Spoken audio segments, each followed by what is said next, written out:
name's Charlie and welcome to my channel. And today is week 3 of the Charlie and Charlie Christmas cracker. Charlie? Hello. How are you, Charlie? Sorry? How are you today, Charlie?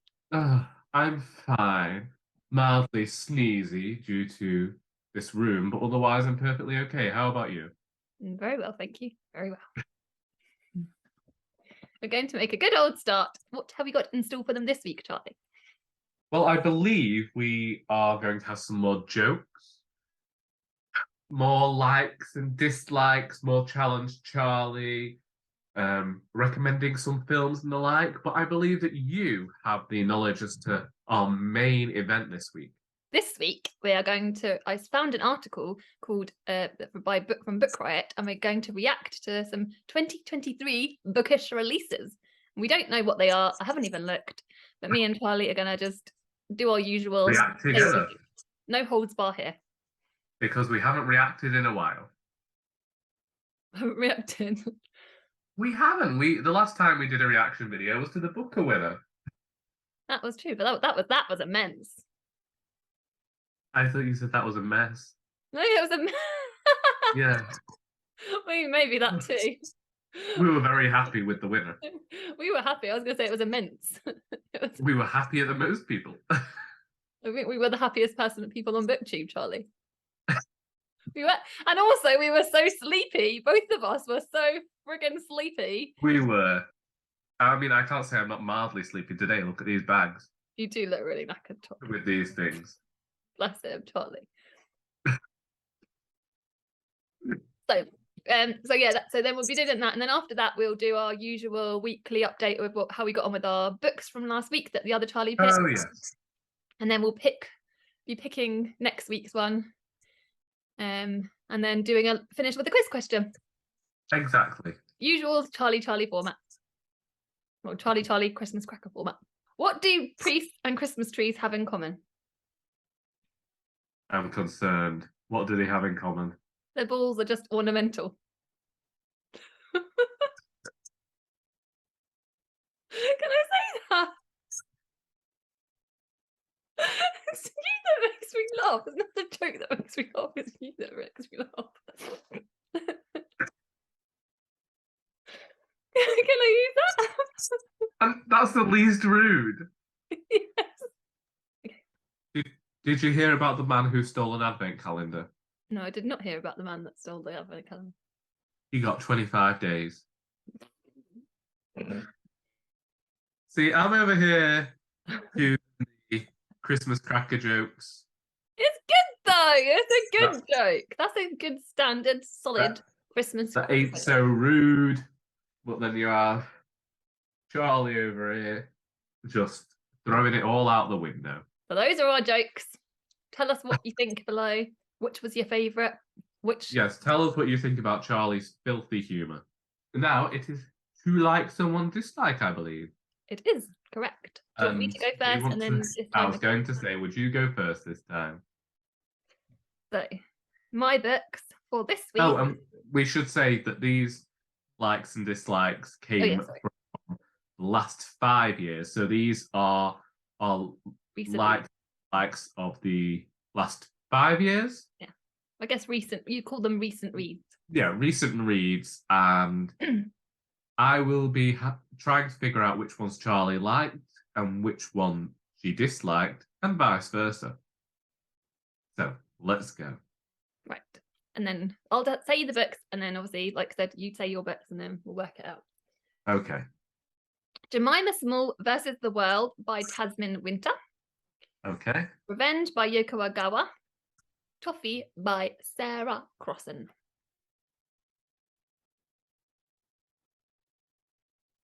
I have no idea, but hey, think about it.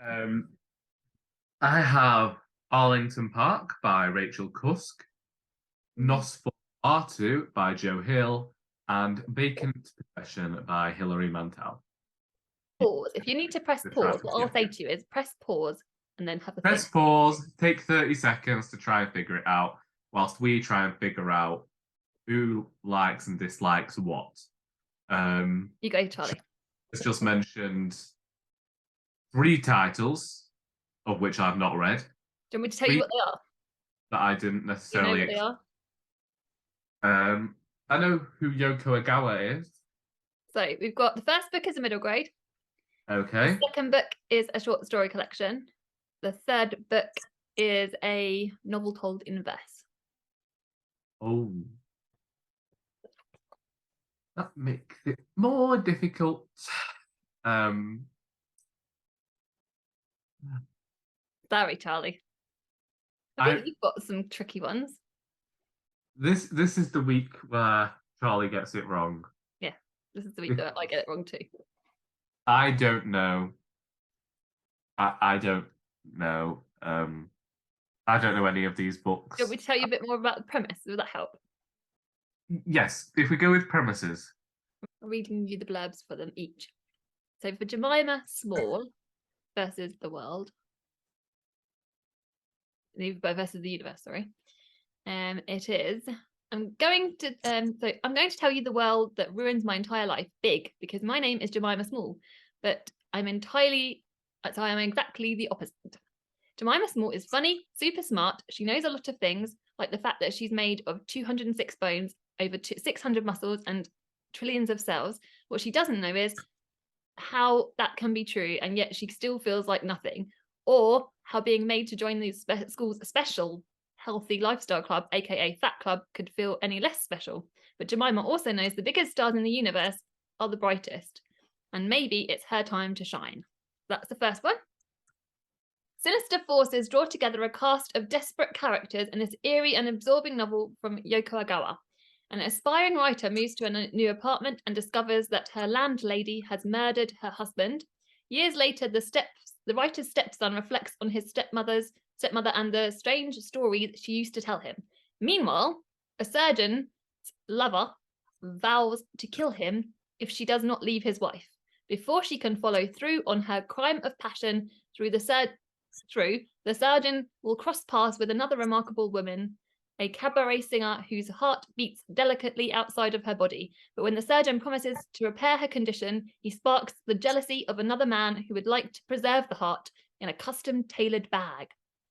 Murderers and mourners, mothers and children, lovers and innocent bystanders, their fates converge in a darkly beautiful web that are each powerless to escape. Macabre, fiendishly clever, and with a touch of the supernatural, Yoko Agawa's revenge creates a haunting tapestry of death and the afterlife of the living. So that's that one. And then the next one, last one, but not leastly, is the astonishing new novel from the incomparable multi-award-winning and laureate Sarah Crossan. I am not who I say I am, and Marla is not who she thinks she is. I am a girl trying to forget. She is a woman trying to remember. Alison has run away from home and with nowhere to live, finds herself hiding out in a shed of what she thinks is an abandoned house. But the house isn't empty.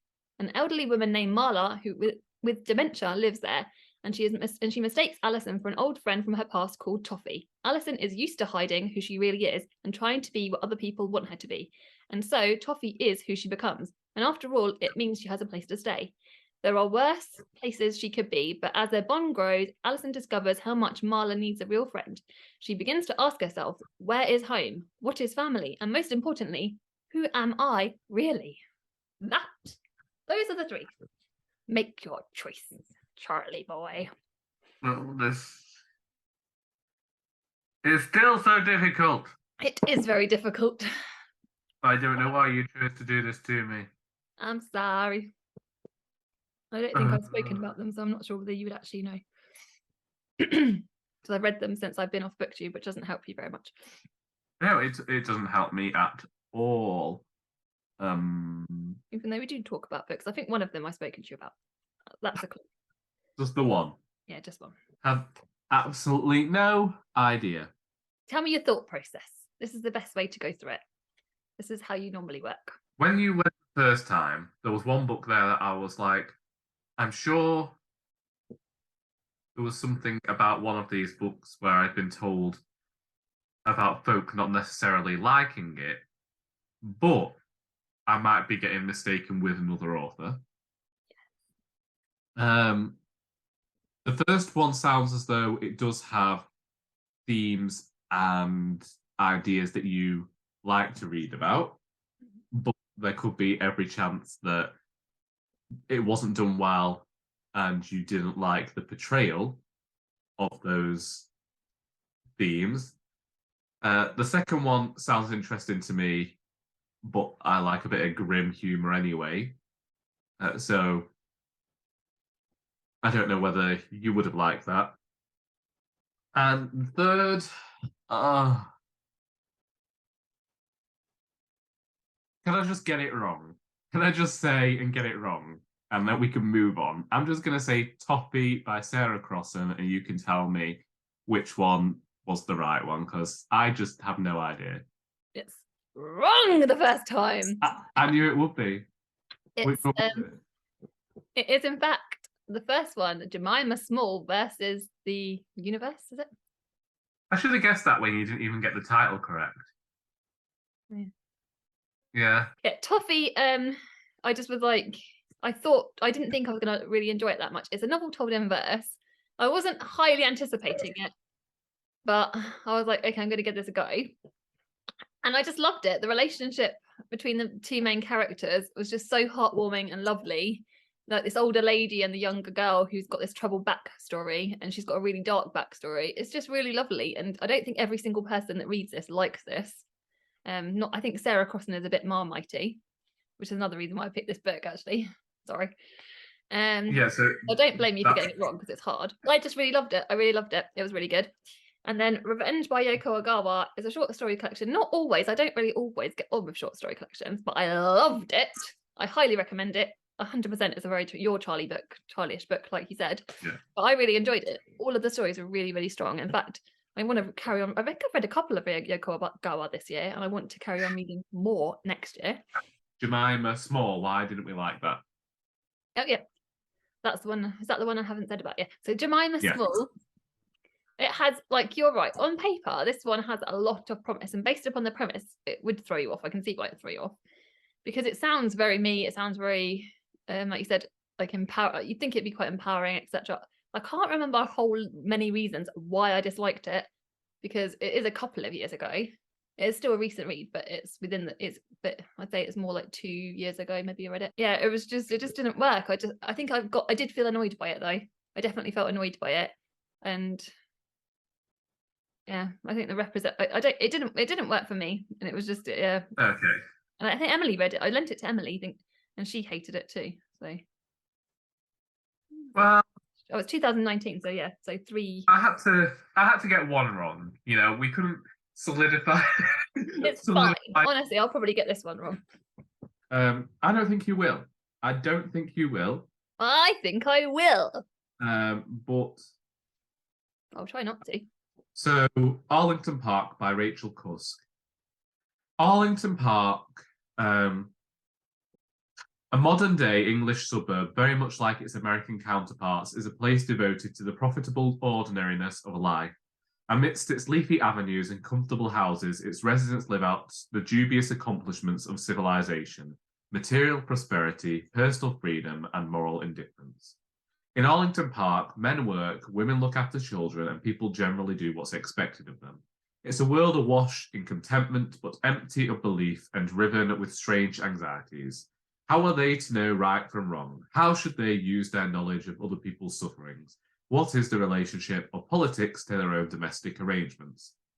Set over the course of a single rainy day, the novel moves from one household to another, and through the passing hours conducts a deep examination of its characters' lives, of Juliet, enraged at the victory of men over women in family life, of Amanda warding off thoughts of death with obsessive housework, of Solly, who confronts her own buried femininity in the person of her Italian lodger, of Maisie despairing at the inevitability with which beauty is destroyed, and of Christine, whose troubled, hilarious spirit presides over Arlington Park and the way of life it represents. Then we have Nos for R2 by Joe Hill. Victoria McQueen has a secret gift for finding things: a misplaced bracelet, a missing photograph, answers to unanswerable questions. On her rally tough burner bike, she makes her way to a rickety-covered bridge that, within moments, takes her wherever she needs to go, whether it's across Massachusetts or across the country. Charles Manx has a way with children, He liked to take them for rides in his 1938 Rolls-Royce Wraith with the NOS 4R2 vanity plate. With his old car, he can slip right out of the everyday world and onto the hidden roads that transport them to an astonishing and terrifying playground of amusements he calls Christmasland. Then, one day, Vic goes looking for trouble and finds Manx. That was a lifetime ago. Now Vic, the only kid to ever escape Manx unmitigated evil, is all grown up and desperate to forget. But Charlie Manx never stopped thinking about Victoria McQueen. He's on the road again, and he's picked up a new passenger, Vic's own son. And finally, we have Vacant Possession by Hilary Mantel. Lock your doors, barricade your windows. Muriel Axton is back in town. It's been 10 years since she was locked away for killing her mad old mother. Now she wants to lay mother's ghost to rest and find her missing child. But above all, she wants revenge. Her former social worker and her old neighbours have made new lives. But Muriel, with her talent for disguise, will infiltrate their homes and exploit their talents for self-destruction, until at last all her enemies are brought together for a gruesome finale. I'll talk you through my process. Okay. So the last one is, so tell me the names again, because I'll forget the names. We have Arlington Park by Rachel Cusk. Yes. Nosferatu by Joe Hill and Vacant Possession by Hilary Mantel. So, Vacant Possession, I feel like you must have liked. I'm not going to look at you unless I get this wrong.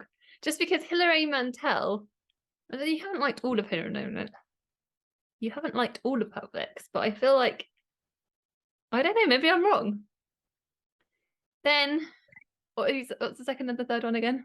The first one. So, Arlington Park by Rachel Cusk, Nosferatu by Joe Hill. Right. Those are the ones I'm not so sure about because I know you've read, I know you've read all of them, but I feel like I've heard you talk about both of these. And yeah, that's what's bothering me. Because the third one I haven't heard you talk about, so it's kind of a blind guess to me. I'm more shooting in the dark about it. I remember you commenting on Stuart's channel about when they mentioned about reading Nosferatu. I'm sure they did it in a reading vlog, and I remember you commenting, because I notice people's comments when they're on the people's channels, not because I'm specifically searching out your comments. She's just there stalking me. Yeah, I think that would take too much work. It really would. Yeah. And so, but I feel like, or maybe that was a different Joe Hill book you commented on. I don't know. So I do remember, I feel like you must have mentioned that. And then obviously Rachel Cusk, you've had mixed experiences with. You've loved and disliked in equal measure. But the premise of that one does sound good. So in theory, the first one you should like, and then the second one you shouldn't like. But I'm still going to say Rachel Cusk is the one you didn't like. What? Well, it seems we don't know each other as well as we thought, There Charlie. you go. Was it Joe Hill? No, it was Vacant Possession by oh my God. Hilary Mantel. But I will go through them from alphabetically again. That's fine. Arlington Park by Rachel Cusk is the first one that I found on my It does sound like a brilliant book, and it does sound like library app. And it's about 200 pages. It's supposedly similar to Mrs. Dalloway, and each chapter follows a different person who lives in this area, this suburb, and so it all culminates at the end in this dinner party, and you get to see all these people rowing with each other. And yes, feminism and the lack thereof. Sounds amazing. It like on paper, it does sound like a U book. So I have just downloaded it from my library app for the third time to reread. So you fucking love it. You don't even like a I little bit. do kind of like this one. That's terrible. So I have heard you talk about it, but in a positive way, not in a shitty way. Yeah. Nosferatu by Joe Hill I read in 2019 when I was first getting into the horror genre. I remember you liking. I'm fairly certain I remember you liking. Yeah, I really like this book, and I keep telling everyone it's a Christmas book, yet I've yet to read it at Christmas. But it's to me, I really liked it because it took like that childhood trope of a Narnia-like setting and made it villainous. And Vacant Possession Sound good. by Mantel is an unnecessary sequel. I read Every Day is Mother's Day by the author and thoroughly adored it. That was her first book. It's incredibly dark and witty and fast-paced, and then Vacant Possession comes along, and it's like none of the characters are the same as they were 10 years before, but you can't figure out why they're not the same. And it was it was bad. It was bad and unnecessary, and I have no idea why it was released. That is harsh. Yeah. That's quite right though. The first two I remember you talking about. The third one I literally didn't have a Scooby. Like, so therefore it was like I felt like, yeah, I don't know. Yeah, I think Vacant Possession. I think with Hilary Mantel, it's a difficult one with me because I've read so many of her books now. When I read the first, Yeah. I read the Thomas Cromwell trilogy, and then I went on this big hunt for all of her books, and I read quite a lot in a short amount of time. And statistically, from my knowledge of your reading of of all three authors, obviously Joe Hill, I know you've not read as many of them, but with Rachel, in terms of Rachel Cusk and Hilary Mantel, you've had a bigger success rate of Hilary Mantel than you have Rachel Cusk, haven't you? Exactly. So therefore, shooting at the statistics, that's where I failed. Yeah. Well, I'm glad that we both got it wrong this week. Whether you got it intentionally to make me feel better, I don't know. But I did not do it intentionally. I'm a competitive person. If I'm trying to do something, I'm trying to do it correctly. You know this. But I'm glad. Everyone, let us know in the comments below. Did you get us right? Did you get it? They probably did. Do you reckon? Do they know us better than we know ourselves? That's what I was about to say. They know us better than we know ourselves. Just literally, I swear. So now we are going to look at an article that Charlie found on Book Riots, which is the 2023 anticipated reads of 2023. So this is the list. Yeah, so I already know that I want to read Yellowface by R.F. Kuang. Me too. I do. Oh, very. Me too. I'm big fan of that writer. I don't really recognise a lot of the other authors other than Brandon Taylor, who I would anticipate to read that because I loved Real Life. You know Charles Frazier? Charles Frazier. Yeah. You know, haven't read the book, but the film Cold Mountain, I think it's got Nicole Kidman in. Nope, I don't know it. Okay, well, let's just go in order. So here's the cover of Really Good Actually, but the UK cover is completely different. The American cover is actually better in this situation. I hate it when there's a better cover. But this book comes out here on the 19th of January. Okay. And apparently is written by one of the screenwriters of Schitt's Creek. Oh, so it should be good then.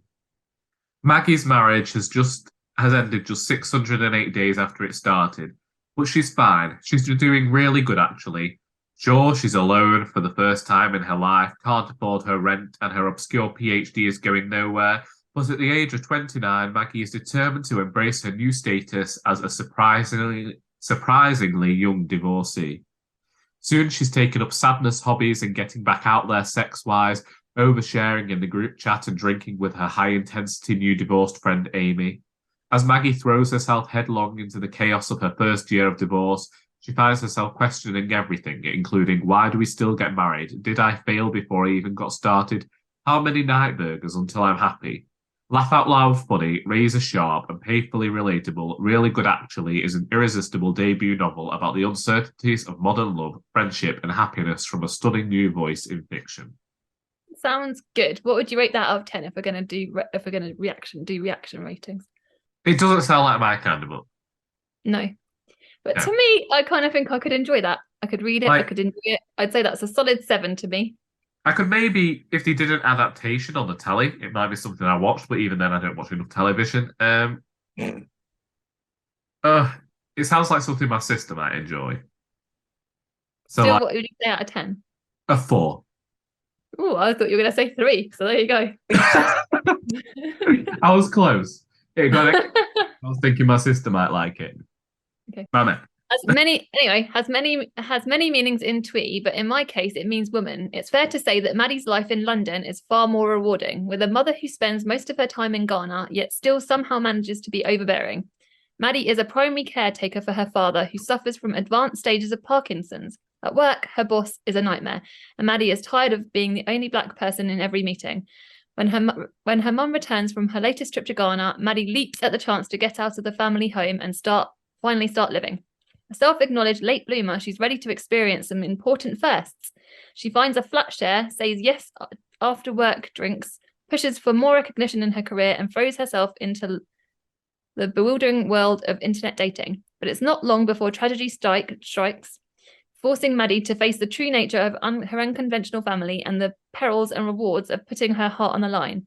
Smart, funny, and deeply affecting, Mame deals with the themes of our time, of humour and poignancy, from familial duty and racism to female pleasure, the complexities of love, and the life-saving power of friendship. Most importantly, it explores what it feels like to be torn between two homes and cultures and celebrates finally being able to find where you belong. That sounds perfectly me book. And comes out on Valentine's Day next year. There you go. I'm going to write these down. Sounds amazing. I'm going to keep this article. What are your thoughts? Is it still too women's fiction-y for you? No, it's not about being. I mean, I hate the term women's fiction anyway. I don't know what you want me to say. What do you call it? Contemporary fiction. I don't know that there is a word for There is it. not a women's. Yes, exactly. I The term women's fiction. What do you call it? I would have to read it. It sounds similar to things that I've read in the past that have been one and done type books. Yes. Could this be a women's prize book? This is another thing I'm always thinking. It could be a women's prize book, I think. It's got stuff in there that we both like, you know. Yeah. Friendship, family, that sort of thing. They're the bases that we like. We both like these types of things in fiction, but for me, if it's done well, I'd have to read part of it to get a taste for the writing. Yeah, I'd have to know more about the writing because the blurb, you don't know whether that's going to have any reflection on what the writing's like. So I would stick this firmly in the middle at a 5 out of 10. For me, I say an 8. Okay. We have Looking for Jane by Heather Marshall. The UK This is supposedly a masterful debut novel about 3 women whose lives are bound together by a long-lost letter, a mother's love, and a secret network of women fighting for the right to choose inspired by true stories. Tell them you're looking for Jane. 2017. When Angela Creighton discovers a mysterious letter containing a life-shattering confession in a stack of forgotten mail, she's determined to find the intended recipient.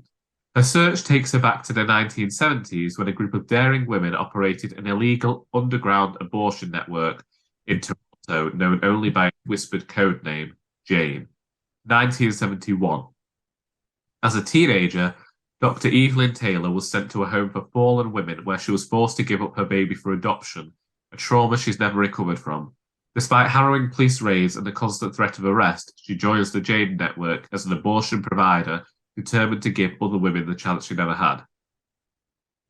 1980. After discovering a shocking secret about her family history, 20-year-old Nancy Mitchell begins to question everything she has ever known. When she unexpectedly becomes pregnant, she feels like she has no one to turn to for help. Grappling with her decision, she locates Jane and finds a place of her own alongside Dr. Taylor within the network's ranks, but she can never escape the lies that haunt her. I don't know what to think about this one. I don't know. In theory, it has a lot on paper. It has a lot of themes and what have you that I'd say are topics that are culturally relevant right now. Yes, definitely. But I don't know. Yeah. Something gives. I feel like I've got pause for caution with this slightly. Yeah. And I'm not sure why. There's part of me that worries it could be. Obviously, we're going off the blurb. We're not going off any of the writing. No, we don't know any writing, do we? Any of Yeah. these. So personally, I would be concerned that this book could become somewhat preachy, Yes. and that puts me off. I would say for me, this would be a book I take out of the library or wait Yeah. for a charity shop. It's not one it's also not one that I would seek out. But I could understand why a lot of people would want this book. Yeah. That's for me. It's like a 5, maybe a 4 or 5. I'm a mean person with my scores, so I'm going to say 2. You're better as you're better at like being decisive about it, whereas I'm a bit more. Oh, it's doing that thing again. There's nothing in there that makes me go grrr about it. No, it sounds okay. It's just not something that I would want to. I wouldn't go out of my way. Yeah, same. So then we have What Happened to Ruthie Ramirez by Claire Jimenez. Yeah. And I feel like I've heard of this author before. I haven't, but we don't have a blurb this time. I like the cover. I would say the cover looks good if we're judging on cover, which we probably shouldn't do, but it does look good. The cover looks good. Ruthie Ramirez goes missing when she's 13 years old. 12 years later, the oldest sister is watching a TV show called Catfight and goes to tell their other sister that it must be their sister because she has a very distinctive birthmark. They are all struggling when this novel's set and end up embarking upon a family road trip in the hopes of proving whether or not this is actually Ruthie Ramirez. It is exploring the familial bonds between women and cycles of generational violence, colonialism, race, and silence, replete with snark, resentment, tenderness, and of course, love. I mean, that sounds good. That last bit sounds good. You said snark, didn't you say snark? I did. Which that sounds good. We like a bit of snark. Both of us like a bit of snark. I was paraphrasing everything that's in the blurb. The blurb is exceptionally long, and I'm always wary when it comes to a long blurb, as though the publisher is trying to explain away the book to try and get people to read it. Is this a debut then? This must be a debut. I don't know, but I do like a road trip. Yeah, me too. Then we have The Trackers by Charles Frazier. And you said you're familiar with this author. I know the author's name from Cold Mountain, but I've never read anything by him. Oh, we didn't give rankings for the last one. Oh, I didn't hear all the premise, so it's only based upon the things you said. 7? Oh. Well, 8? I don't know, 7 or 8? Well, I was going to give it a 6, so the 5 or 6 to me, yeah. It's in the middle. The cover of this does not appeal to me. Oh, my goodness, it sounds so long. To me, looking at the cover, my first opinion of it is snooze. But that's just... It's a novel that paints a vivid portrait of life in the Great Depression. No, honestly, don't even bother. Okay. That's like a 1. Isn't it? What would you say? I'd maybe give it a 2. This is just the Or 3. opposite of my kind of book. This is not appealing to me. Like Yeah, if I was just like if I see this in a bookshop, I would just walk right by it. Yeah, this would be a library pick for me. I wouldn't even touch it at the library. I'd be like, no, thank you. Okay, then we have Hello Beautiful by Anne Napolitano. Well, that looks like a pretty cover. I wonder if our covers that. Well, it says on here it's to be released in July 13th, 2023. Oh, very good. That's a beautiful cover. William Waters grew up in a house silenced by tragedy, where his parents could hardly bear to look at him, much less love him.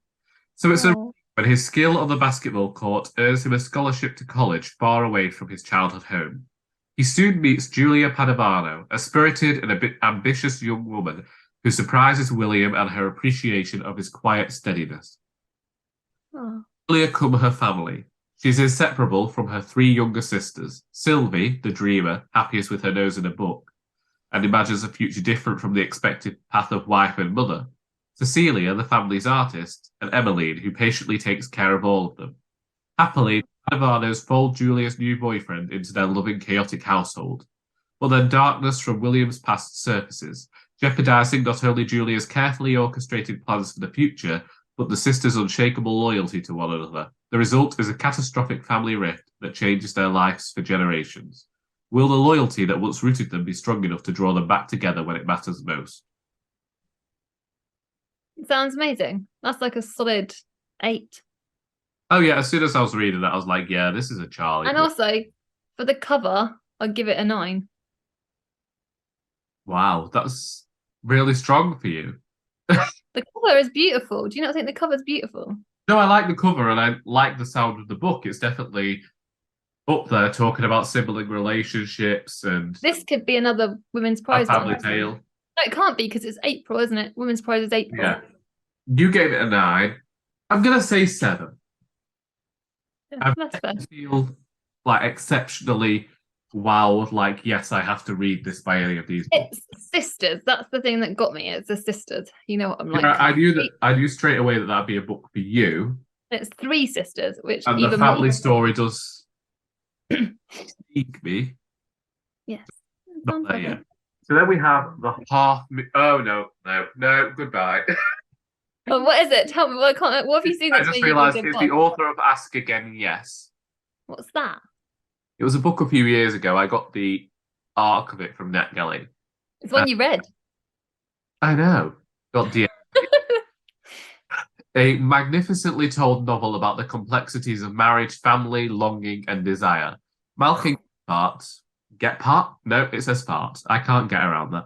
The handsome and gregarious long-time bartender at the Half Moon has always dreamed of owning a bar. When his boss is finally ready to retire, Malcolm is inspired to buy the place. He sees unquantifiable magic and potential in the Half Moon and hopes to make it a bigger success, but quickly realizes his customers don't like change and that making a profit won't be easy. Malcolm's wife, Jess, is smart, confident, as dedicated to herself to a law career. But after years of trying for a baby, she's struggling to accept the idea that motherhood may not be in the cards for her. Like Malcolm, she feels her youth beginning to slip away, and while her hopes and expectations fall short of the current reality, she wonders how to reshape her life. Taking place over the course of one tumultuous week, when Malcolm learns shocking news about Jess, a patron of the bar, goes missing, and their town gets hit by a massive blizzard. This will be an Emily kind of book. This seems like an Emily kind of book to me. Okay. There's no criticism to Emily. It's not a me book, and I don't think it's an Emily book myself. You don't think it's an Emily book? No. It just sounds very contemporary, very easy, very... Oh, it sounds to me like it's going to be incredibly dry and boring. But I bet there is 100 million people that will love this book. It's just not an us book. To me, there's nothing in there that grabs me strong enough. There's nothing that's like... I'm giving it a 1. I'm going to give it a 2 because I'm nice. And that's just to be kind. Otherwise, I'd give it nothing. You can't give it nothing. I know. That's why I said it's 1. Oh, that's another... So what do we think of that? I don't know. Oh, this sounds like a... Oh, it sounded like a book for us until it said for readers at the library. The Collected Regrets of Clover by Mickey Branner. It's a big-hearted and life-affirming debut about a death doula who, in caring for others at the end of their life, has forgotten how to live her own. What's the point of giving someone a beautiful death if you can't give yourself a beautiful life? From the day she watched her kindergarten teacher drop dead during a dramatic telling of Peter Rabbit, Clover Brooks has felt a strong connection with the dying than she has with the living. After the beloved grandfather who raised her dies alone while she is travelling, Clover becomes a death doula in New York City. A death doula? I've never heard of a death doula. Sorry, that's a whole other conversation. It says that she's dedicating her life to ushering people peacefully through their end-of-life process. She's been time with the dying, she has no life of her own until the final wishes of a feisty old woman send Clover on a trip across the country to uncover a forgotten love story and perhaps her own happy ending. As she finds herself struggling to navigate the uncharted roads of romance and friendship, Clover is forced to examine what she really wants and whether she'll have the courage to go after it. Probing, clever, and hopeful, the collected regrets of Clover turns the normally taboo subject of death into a reason to celebrate life. I mean, there are things in here that sound intriguing. I'm still not sure I'd I have the like time. books about. Sorry, go on. There you go. Oh, I was saying that I like books that discuss death, Yes, me too. but this one feels like there's an almost Bridget Jones quality to it. There isn't Yeah, I a, would say that. but it's like They're it's very jolly books. contemporary that I'd have to read it. Also, I mean, the UK cover. I'll show you. Can you see it? Oh, oh, okay. It kind of gives me Ruth Hogan vibes. Do you know what I mean? I don't know whether that's a good or bad thing considering the. It's neither good or bad, but it kind of just gives me that. It's like you said, you kind of know what you're going into with it. It doesn't look like there's going to be a heap of surprises. I've never heard of a death dealer. This is what intrigues me. That intrigues me, and I do like stories about people, and obviously, so I don't know. I'm not sure. I'd have to wait to see what other people say about this one before I attempt to go near it. I'd give it a 5 for that reason. Okay. Yeah, I'll give it a 5 too. I'll give it a 5. Yeah. So it's got death in it. That's what's Yeah. giving it a higher rating. And then we have Yellowface by R.F Kuang, the one that I have been anticipating. What's the harm in a pseudonym? New York Times best-selling sensation Juniper Song is not who she says she is. She didn't write the book she claims she wrote, and she's most certainly not Asian American. Authors June Haywood and Athena Liu were supposed to be twin rising stars, same year at Yale, same debut year in publishing. But Athena's a cross-genre literary darling, and June didn't even get a paperback release. Nobody wants stories about basic white girls, June thinks. So when June witnesses Athena's death in a freak accident, she acts on impulse. She steals Athena's just-finished masterpiece, an experimental novel about the unsung contributions of Chinese labourers to the British and French war efforts during World War One. So what if June edits Athena's novel and sends it to her agent as her own work? So what if she lets her new publisher rebrand her as Juniper Song, complete with an ambiguously ethnic author photo? Doesn't this piece of history deserve to be told, whoever the teller? That's what June claims, and the New York Times bestseller list seems to agree. But June can't get away from Athena's shadow. And emerging evidence threatens to bring June's stolen success down around her. As June races to protect her secret, she discovers exactly how far she will go to keep what she thinks she deserves. Sounds amazing. Sounds like I would almost say a 10 out of 10 thing. That's probably a bit over it. I'm over egging it. So I'm going to say 9 from the premise. I'll go with an 8. As much as I like R.F Kuang, I haven't seen this style of writing from her. So this is with like I've never been drawn to her books before, whereas this is the kind of book that I would be like, yep. Yeah. This is like a very Charlie book. Then we have The Late Americans by Brandon Taylor. In the shared and private spaces of Iowa City, a loose circle of lovers and friends encounter, confront, and provoke one another in a volatile year of self-discovery. At the group's centre are Ivan, a dancer turned aspiring banker who dabbles in amateur pornography, Fatima, whose independence and work ethic complicates her relationships with friends and a trusted mentor, and Noah, who didn't seek sex out so much as it came up to him like an anxious dog in need of affection. These three are buffeted by a cast of poets, artists, landlords, meatpacking workers, and mathematicians who populate the cafes, classrooms, and food service kitchens of Iowa City, sometimes to violent and electrifying consequence. Finally, as each prepares for an uncertain future, the group heads to a cabin to bid goodbye to their former lives, a moment of reckoning that leaves each of them irrevocably altered. Sounds good. That's a good solid premise, isn't it? I'm giving it a 2. I disagree. I don't like the sound of it. Not at all. It just sounds. It's a bunch of friends coming together. It just sounds so basic in terms of what's being put out there currently. It sounds like something I've seen before so many times. Brandon Taylor does do stuff like that well though, so I'd be intrigued. This could be a library book for me. I'm going to say a 5 out of 10. Okay. There's other notable titles. Yeah, these are fantasy novels and the like. Ugh. So I feel like we can leave the rest out. I mean, Victory City by Salman Rushdie might be something. How to Sell a Haunted House, Grady Hendrix, read them before. Don't Fear the Reaper by Stephen Graham Jones, they're popular. Oh, Justice Fair by Chris White. Quietly Hostile by Samantha Irby. I've heard of Samantha Irby before. I've listened to her. Listened to one of her audiobooks. Oh, yes, I know who Samantha Irby is now, yes. She's amazing. I loved her. But I want to listen to all of them. So, yeah, it's like it could be good. She's very humorous. She is a Haunting by Trang Than Tran. That might be something for you.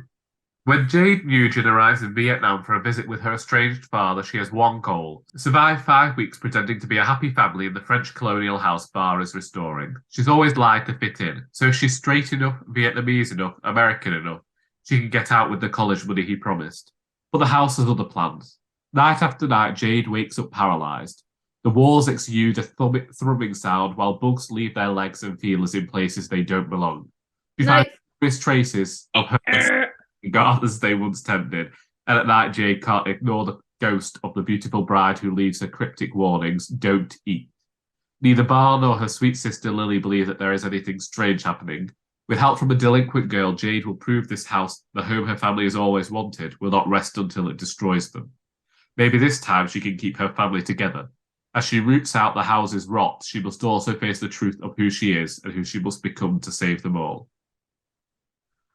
No pity note because it said about bugs. It said about bugs. Yeah, I get that. As soon as I read that, I was like, no, it's not as Charlie as I thought. But I can't abide anything with bugs. Yeah. But I think that that's us done with that list to be looking at next year then, based on that list. What are your anticipated releases, people? Have you got any books that you're excited for, books that you've heard about? Sorry. I think this discussion about books, we should now challenge Charlie and discuss the books that we picked for each other last week. Yes. That we like them, and then we'll talk about what we've chosen for the other Charlie this week. You talk about last week's then. How did you get on? What book did you read and how did you get on? The book that Charlie chose for me last week, using a random number generator style thing, yes? Yeah. I don't know what's that wheel thing, was The Virgin Mary's Got Nits by Gervaise Phinn. After reading this, I found out that some of the anecdotes and stories have actually been included in his other books. And this is just a collection of tales and what have you set around Christmas. And it began funny enough and has a lot of stories about school nativities that I was laughing along with because I remember my school nativities. I played King Herod 2 years in a row. There was one year that I was King Herod and my sister was playing Mary, and always maintain that's like a sign of how this family is. There was a tiny bit of a religious bent, which I didn't mind at first because some of the stories to do with all the religious goings on that Gervaise Phinn went to as a child were still funny. But there is a final section which is a bit too religious for my liking. There was one humorous tale that I shared with my family to do with the parable of the shepherd, and because it involves a lot of children from a farming background. But there were occasions where it just aired too much on the side of religion that I didn't necessarily like. That I'm not denying that Christmas is a Christian festival and everything. I get that. It's just that it was one of those where it didn't really fit with the rest of the tone of the book, in my opinion. Everything else has seemed a bit light-hearted and what have you, and then those last few stories didn't really fit in the overall scheme of things. And also some of Finn's own short stories that he included in here were a bit too twee for my liking. But overall, it was an enjoyable Christmas collection, and it's one that I'm sharing with my mother because it's rather short. It's not one I'd necessarily go back to, but there are stories in there that made me laugh and are memorable. So you would recommend it? I'd recommend it for a bit of light-hearted reading. But it's not like the best book you've read this year. Nowhere near. So my one which is a mystery in white, which is by J.J. Jefferson Farjeon. Is that how you say it? I don't know. I said Farjeon when I. Farjeon, okay. Well, I don't know. I honestly have no idea. So even though I've got the physical copy of this, I found it on Scribd. So I was like, perfect. This book is only 200 pages, but the audio. So I listened to it on audiobook, and then I did what I don't like doing. I sped it up to 1.5 because it was like the weekend was coming on, and I was like, I hadn't gotten around to reading it, and I think I'd read one chapter at the end of last week. And so I wasn't like hugely excited to read it. Sorry, it's my fault for putting it on the list. But it's because I think when I started it, I wasn't in the mood for whatever it was. You know, sometimes it's just about when, like. Yeah, I get that. Our moods can change so quickly, and especially if Charlie's. This is as a thing of Charlie's, we do change our moods quite regularly, don't we? We do.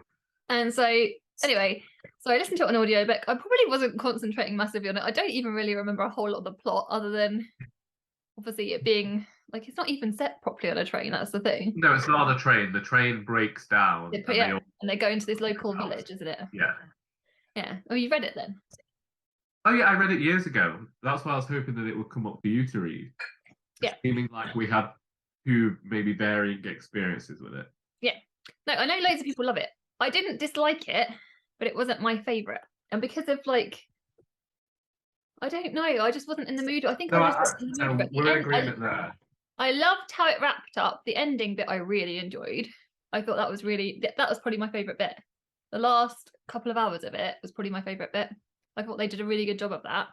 But it was just, I just wasn't in the mood for it. And therefore it's sort of a middle of the road. I didn't hate it. I think I gave it 3.5 stars. Which yeah, I feel like I was probably in the same. It's a middle of the road cozy crime novel set at Christmas. And the ending is really good, and I thought that was done brilliantly. So, well, let's hope that we have better luck with this week's books. Okay, so I had Storyland by Amy Jeffs, Babel by R.F Kuang, The Danger Gang by Tom Fletcher, The Widows of Malaber Hill by Sujata Massey, A Man Called Uve by Fredrik Backman, A Walk in the Woods by Bill Bryson, Soul Tourist by Bernardine Evaristo, The Velvet Rage by Alan Downs, PhD, The Obelisk Gate by N.K Jemisin, and The Elegance of the Hedgehog by Muriel Barbery. Okay. And you're genuinely happy to read all of these? Obviously not. I don't want to read all of them in the next week. No, I'm not asking you to do that. In the next week. Right, my thinking of this is this is where my head's at with it.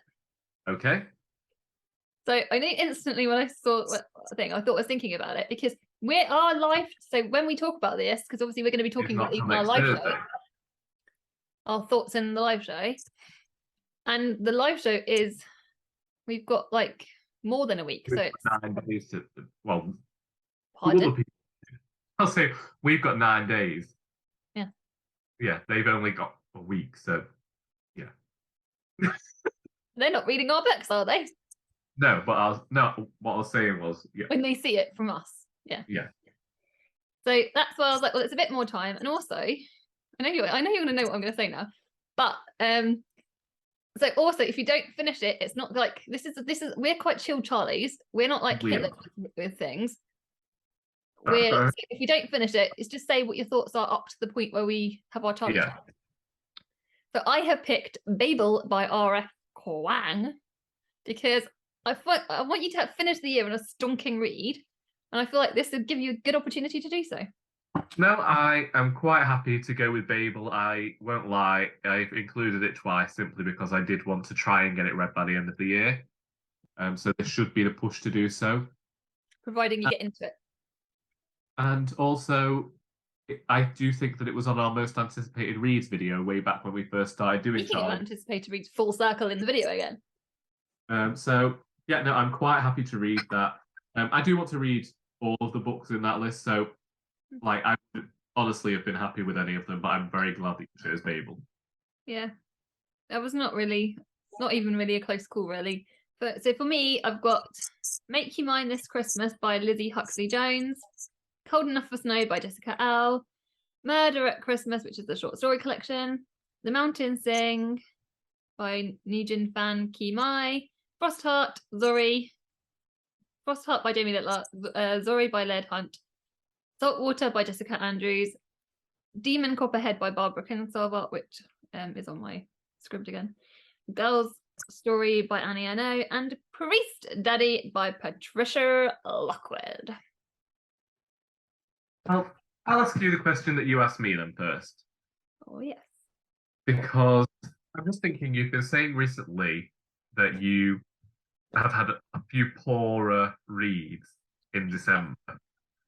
And one of these books, when I've just read the blurb, sounds like it could be a Charlie book.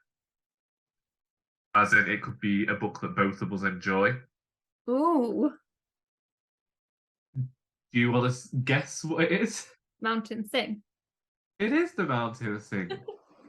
I really think that, yeah. That's on my anticipated release. No, it wasn't actually. No, it wasn't. I'm choosing The Mountain Sing by Nguyen Phan Ki Mai. That's it. It sounds like it mentions Chinko and her going in the blurb. It's one of the, well, I like both of those books. So, yes, I am going with that one. That's good. I've got that. I can listen to the audiobook on script as well as I've got the physical copy. So Great stuff. I do want to listen to Demon Copperhead as well, though. But I might do that maybe for a New Year book. I didn't mention Demon Copperhead simply because I'm hoping that it's going to be in the Waterstones hardback sale on Boxing Day. Oh, that's good. So I was thinking if we could read it together. It sounds like a good challenge, Charlie, this week. I have I think so. That's a very strong book. And I want to read that book. This could be a favourite book. This could be the same for you for Babel. These could be our favourite books of the year. Every Charlie and Charlie video, we now have some recommendations for you of a book, a film, and a song. And as usual, I'm going to change it up. I mean, feel free. I was looking for a radio play to add to this as well, but I couldn't find one. But book recommendation for you this week. Do you want to go first whilst I think about it? Yes. Mine is a colouring book. I'm going to put it on screen. Oh, I can't see it. Is it visible? Joanna's Christmas. Yeah, I remember that one. Joanna Basford. And I know loads of people know about her colouring books. I love it, love them. And at Christmas time, I just every single year. And I'm not the neatest colourer, but I have lots of fun. Well, that's all part and parcel of it, really. Yes. For me, it is related to a book I read the other day, actually. But it is Honeycomb by Joanne M. Harris. And I read this last year, and it's loads of short tales set in various worlds that all come together, like Honeycomb, to create this overarching narrative. And reading Orphea by this author the other day, I got to see how expansive of a world Joanne M. Harris has created in Honeycomb. Is Joanne M. Harris the same person as Joanne Harris? Joanne Harris is the same person, but they add an M to her name when her books are closer to fantasy fiction. And so Honeycomb is a series of adult fairy tales that she's told that have come about because of the storytelling that she used to do on Twitter and might still do, I don't know. And like I say, it's just fairy tales that might be allegorical for today.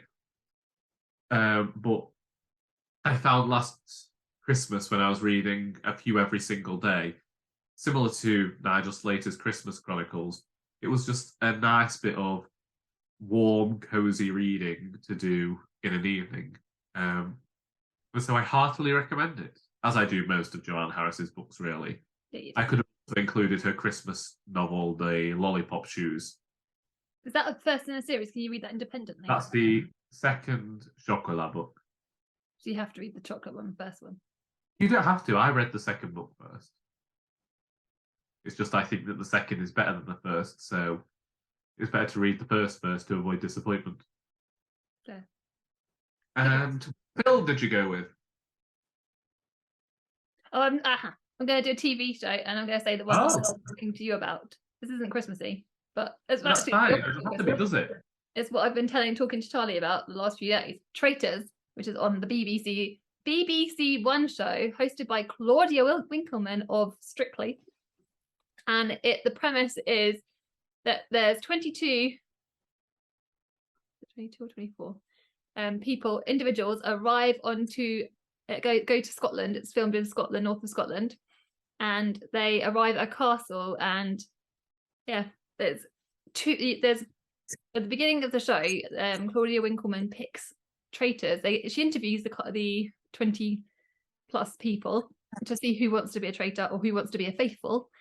And then she makes her decision, and then there's a big round circle, a big table, and she walks around and she picks the traitors. And then what happens is every night the traitors commit a wrong. The idea is that the traitors commit murders to try and kill the faithful.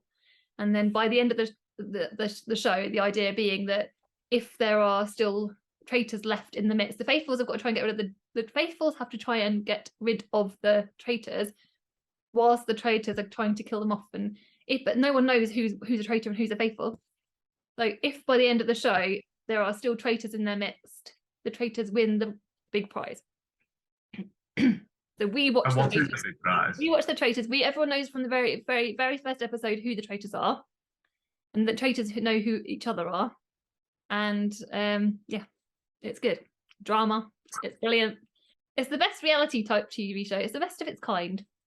Okay, it's the best of its kind. I will be getting to it at some point. Hopefully. You need to watch it, Charlie. Everyone needs to watch it. Everyone that I'm seeing now, watch it. If you've got the BBC, watch it. I didn't know you could get so threatening, Charlie. Watch it, Charlie. I will do. You would like it. I've just remembered. I have yet to mention the Muppets Christmas Carol. Well, go on then. In all these weeks, I have yet to mention a Muppets Christmas favourite. I need to mention it because after Christmas. I need to mention it because Disney Plus have finally restored When Love Is Gone. No! Song. Where? Yeah. What? If you go to Disney Plus, they've now restored When Love Is Gone to the film. You have to go to a Muppets Christmas Carol and then go down to extras and watch that version. But it's in there. Every single time I watch it and I get to that bit and I press pause and then I find the thing on YouTube just to watch it. I didn't know that this wasn't something everyone knew about because we had the video when we were younger, and so it was always included. I mean, personally, I didn't like it so much because, it's a bit of a ballad and it's a bit sad. However, as I've got older and it's cut out of all the TV broadcasts and it's not even online, its absence is notable. And it doesn't make any sense because when the final song comes on, it's a reprise of that song. Either way, A Muppet's Christmas Carol is a fantastic adaptation of A Christmas Carol with some of my favourite Christmas songs. Also, if you listen to the soundtrack album actually has more songs in it that aren't included in the film. Okay, and also you can even buy a novelization of A Muppet's Christmas Carol. What? I know. I don't understand it either, but it exists. I just think that this is a perfect adaptation, and I can remember when I was younger, it was June. I mean, everybody knows that I like Christmas anyway, but June was the first time that I watched A Muppet's Christmas Carol one year. Oh. June. Was that Little Charlie? I'd like to say it was Little Charlie, but I was about 13. Oh, that's so sweet. Oh, bless Charlie. Oh, I can imagine little 13-year-old Charlie wanting to watch it. That's cute. It's just who I am. No, I love the Muppets Christmas Carol. Quite bloody right. And now it just seems that I just like all the music that's mean to Scrooge. And do you have a song for this week? Yes, I'm going to find it. Oh, okay. It's the I Don't Know What Christmas Is from the Guardians of the Galaxy holiday special. Oh, yes. That song, I love that song. I was listening to it, came on this morning, and I just love it. Yeah, I understand that. It's a great song, and I still have hopes that it's going to be a Christmas hit. It should be. Well, yes, everyone should listen to that song and educate themselves, as they should educate themselves to the great Ivy Levan with her song. Well, it's not her song, a cover of Carol of the Bells. What's this? Well, Ivy Levan has a version of that from her Christmas EP, Frostbitten, and it's one that the mother and I regularly listen to. It's only got 4 songs: Frostbitten, Carol of the Bells, Santa Claus is Coming to Town, and what's the other one? I've got it right. Have Yourself a Merry Little Christmas. And yeah, we listen to it regularly at Christmas time, and I recommend Carol of the Bells most of all. Oh, there you go then. So today's tea is tea and toast, which is English breakfast with raspberry jam, which basically tastes like, well, I don't know because I haven't tasted it yet. It's the only one I haven't tasted, but it smells like raspberries. Basically, it smells like raspberries. Which I'm not always a big fan of raspberries. I'm going to still taste it, but I'm going to sip it for my husband so that he's got an opportunity to actually, if he likes it, to consume both tea bags. Yeah. So that's this week, and then we've also had salted caramel, and you can say the word. Lebkuchen? Yes, thank you. And Amelia's screaming at the screen the fact that I still can't pronounce it. Sorry, Amelia. Then we was Irish cream this week. Irish cream was this week, yeah. Irish cream. This was a nice one, but I feel like I should just go from. Actually, I'll just go along from bottom to top again. Yeah. So in my bottom place is tea and toast because I haven't tried it yet. That's not it's just by default. Then we've got rhubarb and custard, as you know, but that is also in your bottom, wasn't it? It was, yeah. Yeah. Then we've got salted caramel. Lebkuchen.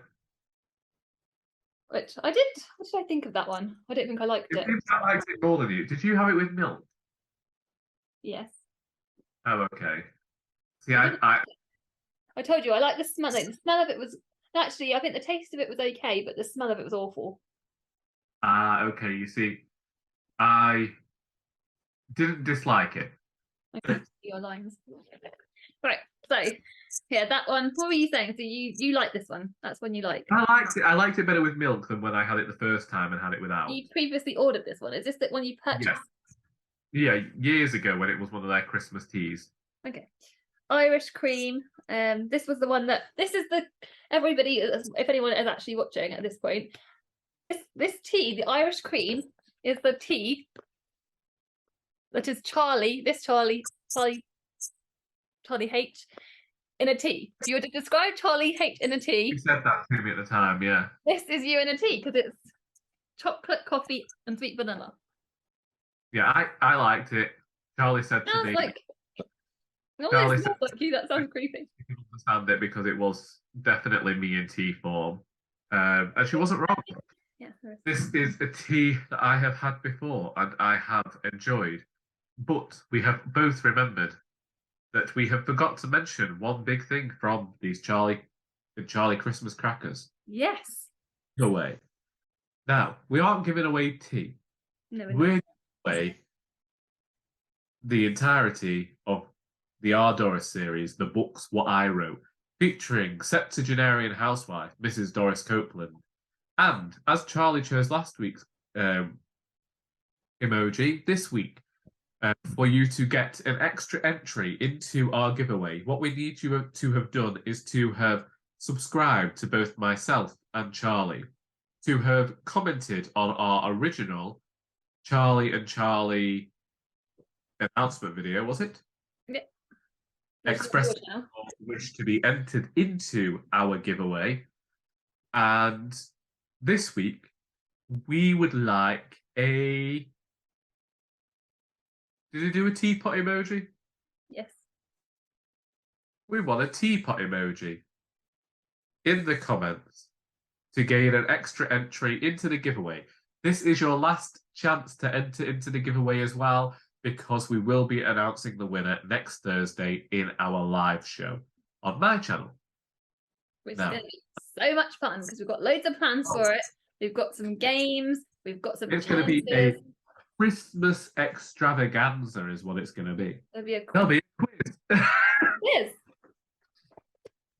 And other games, festive fun. So what was our next tea, Charlie? We've got Jasmine poached pears. Have you tried that one? That's a new one. No, that's what I've got to try. That was from yesterday, I think. It was, yeah. I'm guessing. I mean, it doesn't taste of pears though, Charlie. It just tastes like jasmine tea. My husband likes it though, I think. Well, we'll see what the mother and I make of that one later on. Cider, did you try that one? That was with this week. Oh, we really like that one. I like that one. That was sixth on my list. It properly tasted like what it said it would taste like. It tasted really nice. It was the one I don't know whether it's the one I'd buy. I think it might be, yeah. It was nice. It was nice. I enjoyed it. Well, this week's one is Cold Weather Warrior. Oh, I thought that was okay. I liked it. It was like a pepperminty. Yeah. It comes third in mine because it was more peppermint. I like peppermint and eucalyptus type flavours. It's a bit lower down in my ranking because it did just taste like peppermint to me. I like peppermint. I have no problem with it, but it did just taste like that to me. Snowball hot chocolate, hot cocoa, and then my oolong. Like that one, which I said about. So, are we ready for some Christmas quiz questions? Shall I ask my question first? Go for it. In what year did Raymond Briggs' classic The Snowman first air on TV in the UK? 1981, 1982, or 1983? I don't fucking know.